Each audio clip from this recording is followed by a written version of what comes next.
President Obama authorizing airstrikes to protect Americans there and humanitarian airdrops, food and water to help tens of thousands of Iraqis under siege by the brutal Islamic militant group moving to take over Iraq and threaten America. ABC's Martha Raddatz broke the news of this mission, and she joins us now from Washington. Good morning, Martha.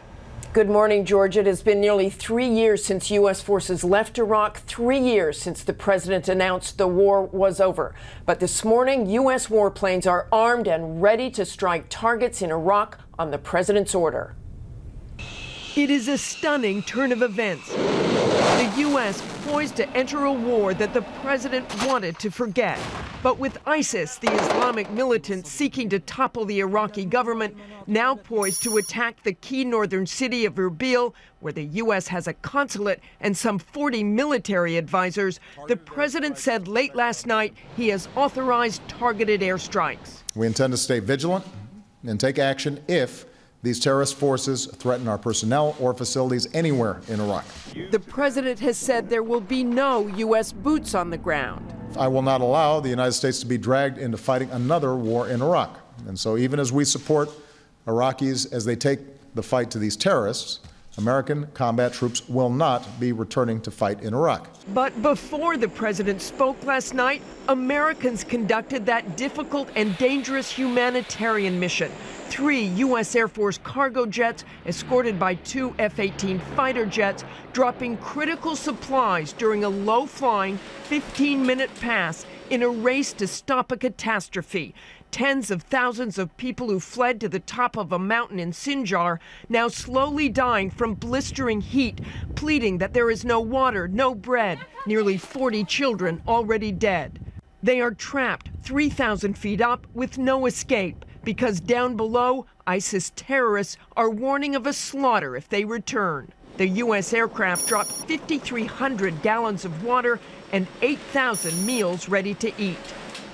Those missions will be ongoing since those supplies could go quickly. As for those airstrikes, the president has now authorized. A U.S. official tells me that ISIS is positioning itself for a rapid advance into Erbil, and U.S. warplanes could be launched anytime there is movement towards that city. George? Have to be ready for that. Okay, Martha, stand by. I want to go to ABC's John Karl at the White House. And John, you know, the president ran for president promising to end this war in Iraq, clearly reluctant to make this decision. We saw him in quite an animated discussion yesterday with his chief of staff, Dennis McDonough, after making the decision to authorize these airstrikes. But as I said, this is not a decision he wanted to make.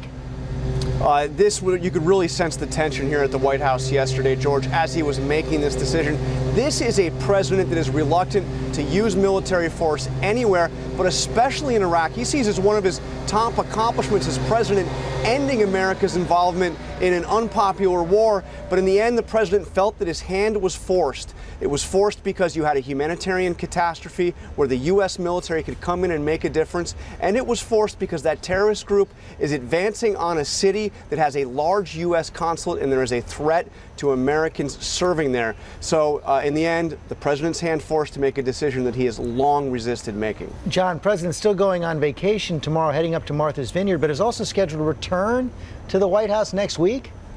That's right. It's a 2-week vacation, at least that's what it's scheduled. He is scheduled to come back for 2 days. Now, White House officials won't say what the meetings are for that he is coming back. It's not necessarily about this, but you can imagine this will be high on his agenda. And of course, as the president goes to Martha's Vineyard, he is taking several of his top advisors, including his national security advisor, Susan Rice, and he has all the communications equipment to handle this. No president, as you know, George, truly goes on vacation. That's for sure. Okay, John Karl, Martha Raddatz, thanks very much.